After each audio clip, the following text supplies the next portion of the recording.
side to this because Russia's space director says his country will no longer cooperate on the International Space Station. Yeah, it's a bit worrying hearing that, isn't it, from somebody in space. Dmitry Rogozin says normal ties with NASA and other agencies will only be possible once what he is calling illegal sanctions against Moscow are lifted. Isn't that sad to hear when there's been so much cooperation in the space business? That it's like we've gone backwards on that as well. Yeah, they're lost, though.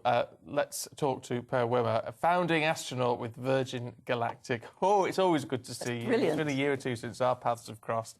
First of all, is there going to be a significant impact on the ISS, do you think, of not having Russia's involvement in the short term? In the short term, yes. But as we know, the ISS is phasing out eventually, and there's a big debate about what to do with it in the first place. I mean, the current plan and default plan is to take it down, simply because it's getting old. So specifically to the International Space Station, it's more of a short-term issue, etc., and things will function normally. The Americans now have the Falcon 9 rocket, courtesy of SpaceX, so they will be able to access us, unlike in the past decade, where it was more difficult. But having said this, this is actually big news within the era of space, because for decades and decades, no matter what went on planet Earth, because there's been a lot of disagreement, geopolitics, and wars as well. It's not the first time we ever war in the past decade. Space has always been a unifier. And I've always said, if only the politicians could get on a space ride, on a rocket up to the International Space Station and see how the Russians are collaborating with the Chinese, with the Americans and the Europeans. It's been above politics. From there. Yeah. It's been above politics, quite literally, hasn't it? It has so much been above politics. I mean, even when China put a probe on the dark side of the moon, which is very, very difficult to do, so well done them, but they could not have done it, and few people know this, without the cooperation of NASA and the European Space Agency. Everybody was contributing, even though there were tensions. So my hope was always, let's learn from space and ideally send a few politicians up there. Do we know who's up on the ISS at the moment? Are there Americans and Russians, for instance? Yeah, there's currently 4 people up there. We had a landing just a few days ago where 2 Russians and 1 American came back down to Earth safely. But that will probably be the last Soyuz spacecraft landing where there will be Americans on board, sadly. Yes, it will. What's happening in terms of, I mean, to move away from the problem, look at the pictures. It's incredible. Isn't it? Look, what's happening in terms of commercial space? Private issues, like SpaceX and what have you, obviously doing tremendously well. But what's happening in terms of the commercial side? Because we've seen so much happening over the past 12 months. Where is Virgin Galactic, for example, in terms of getting people like me and Anne up? Because we're desperate to go. Yeah, we really are. Come along. Come along. Yeah, if you're up for it, let's go. Yeah. I mean, the good news is we're looking to start, with a bit of luck, end of this year, if not next year. I'll become an astronaut and like you to come along. I mean, it is honestly we'd do anything. That's one of the things I want to do. I mean, at what point do the prices start coming down so it becomes viable for most of us? Because obviously it's very expensive at the moment, understandably so. Yeah, true, because it's everything new and pioneering always costs money. And I guess the good news is, like in any other industry, once you get private capital in and you get more people to do it, it becomes more mass market. Space will differentiate. There'll be a high end, a low end, or whatever. So at some point, there'll come a price point where a lot more people, not everybody, but a lot more people will be able to perhaps, if they're really keen on it, remortgage their house and take out a little bit of equity and get there. And actually, one of our astronauts on the program actually did that. Right. He was so keen, like literally whatever it takes, I'll spend my last penny on it because I'm so keen to get up. Well, if you look at the price, for instance, of a round-the-world cruise at the moment, that people do exactly that. They spend their entire pension on it or they mortgage their house. If it comes down to that sort of equivalent, a lot of people might fancy going up in space instead of around the world. It depends how keen you are, I suppose. It's a matter of priorities. As far as Virgin Galactic is concerned, then, how long would you spend in what we'd call space? And how low or high in space is it? Yeah. And do you get weightless? For sure, we get weightless. Yeah. Absolutely, we get weightless. We'll have the whole day. The whole thing is an experience where you take off in the morning from the spaceport in New Mexico, fly up on a mothership with a rocket ship strapped underneath, up to about 16 kilometers. You drop it down, mothership goes aside, and then you then accelerate up to about 3 times to 5 times the speed of sound. So pretty quick.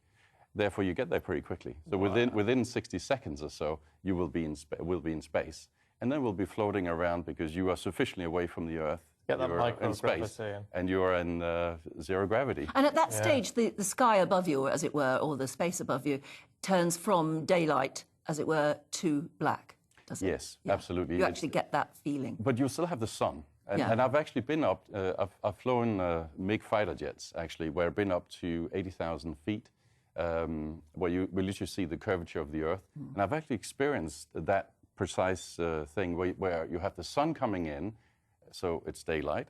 You have the dark skies in the background, so it's night.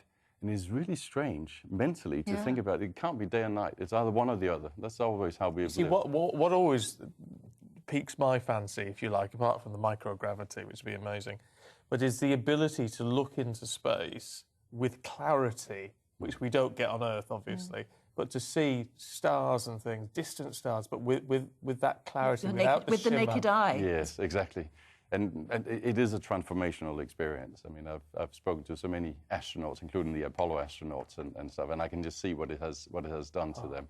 Is Virgin and other companies doing this? I mean, obviously Jeff Bezos at Amazon and all the rest of it. Everyone's working on it. It's a bit of a space race. That's good, though, isn't it? I think it's good. Yeah, it's good. It's a stimulated competition. It brings down the price, so we can all go. But when are we going to get to the point where actually you're sort of breaking orbit a little bit and getting further for a period of days or whatever it might be? I mean, that's a whole different venture, of course. But is that sort of thing on the horizon? Yes, that's happening next Wednesday. What? Yeah. So what's happening? Yeah. Gosh, how did you... Yeah, next Wednesday. Oh, right. Wasn't what I was expecting. So, I mean, on Thursday, 2 of my friends went up into space with Jeff Bezos and his rocket. On Wednesday, next Wednesday, April 6th, you will see the first private space mission to the International Space Station, private only. Will be with the commander, Michael Lopez Alegria, who is a good friend of mine and a fabulous NASA astronaut, who, by the way, has got 10 spacewalks under his belt, 3 missions, and he's got the second longest stay in space of any American. It's been up for 57 days, so fabulous. They are launching next Wednesday, and they're not just going to space, they're actually going all the way to the International Space Station, which is very high, 400 kilometers up. So yes, it's happening. Oh, wow. It's all happening. That is not the answer I was expecting. That took me back. Absolutely amazing. Yeah, so it's pretty exciting stuff, to be honest. It's that moving is a privately fast, actually, funded. isn't it? Yeah. So things are changing rapidly within space. And let me just give you one number, one figure, and that is that if you look at the money that has flown into private space last year, in 2021, it's about $15 billion, which is roughly the equivalent of NASA's total budget. And that number was even up 50% on the year prior. So you see a massive inflow of capital into the space sector because people are excited about it, they think they can make money on it. And that is the good news because that means then the private sector can take over more, create innovation, bring down costs, do all the things that the private sector does best. As always, we're out of time because we always chat extra when it comes to space stuff. Can I just ask you, I mean, I've heard this from when I've been at NASA in the past, and I just wonder what the private view is, because you always get people like Prince William, indeed, saying, well, we shouldn't be focusing on space, you should be focusing on the planet. Why does it matter? What benefits are there to humankind in doing what you're doing? By doing things that are difficult in space, you end up having to do a lot of innovation on planet Earth, which has implications on other sectors on planet Earth. I mean, the whole Apollo program more or less created Silicon Valley, and look where that's taken us, because they needed microchips. They needed to figure out computing calculations away from planet Earth, as it were. You have a lot of medical benefits because you can do tests in zero gravities or microgravities, which benefit hugely research and development in the pharmaceutical sectors. Telecommunications, even now you see in Ukraine, Elon Musk is making available the Starlink system, which means that Russians can shoot down the telecom mast, but Elon will go in and provide internet, which is great. So there's a lot of benefits that comes from it as a side effect, as the private sector wants to go further up and beyond. And it's also because it's the human condition, isn't it? As Kennedy said, we do these things not because they are easy, but because they are hard.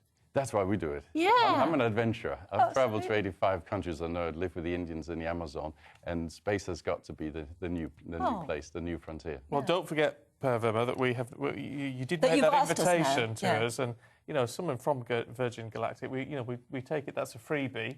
Is it for us? Well, I was going to too? say he didn't mention Mother. Always, it's a joy to see you. Thank you very much. It's brilliant. so much. Thank you very much. Always puts a smile on my face. I know, Look at you Richard. too. Total space nerd. Absolutely. Absolutely love it. The only time I've ever experienced anything like that, going from the daylight, whoosh into the space, in the darkness of space, is on the simulator in Disney World. Oh, right. But it's a very good simulator, and it actually gives you that feeling of whoosh. Oh, fantastic. One day, I will touch space. I love it, love it. Don't go anywhere, though, because we're coming back to Earth.